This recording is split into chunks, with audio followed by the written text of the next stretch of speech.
सियालकोट से हमारे साथ मौजूद हैं सईदा फरहत रिजवी, जो कि इस वक्त हल्का NA 74 में मौजूद हैं। आइए उनसे तफसील जानते हैं कि सियालकोट में इलेक्शन की सूरत हाल कैसी है। क्या वोटर्स अपने उम्मीदवारों को वोट कास्ट कर पाए या नहीं?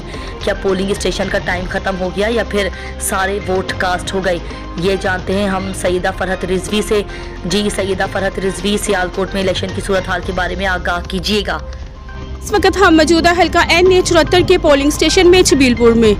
यहाँ पे हम देख रहे हैं कि सुबह 8 बजे से लोगों की लंबी लाइन लगी हुई है, जो कि अपने उम्मीदवारों को कामयाब करवाने के लिए घरों से निकले हुए हैं।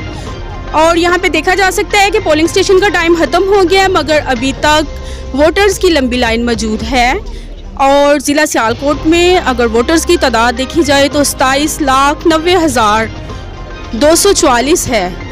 सियालकोट में 9,918 पोलिंग स्टेशंस, 4,000 बूथ और 168 हसास पोलिंग स्टेशन है।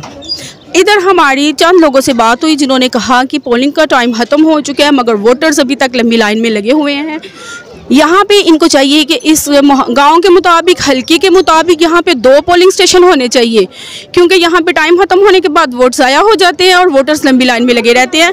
अब वोटर्स अभी काफ़ी बाहर हैं, मगर इन्होंने डोर क्लोज़ कर दिया है, जबकि 5:10 हो रहे हैं और डोर क्लोज़ हो चुका है।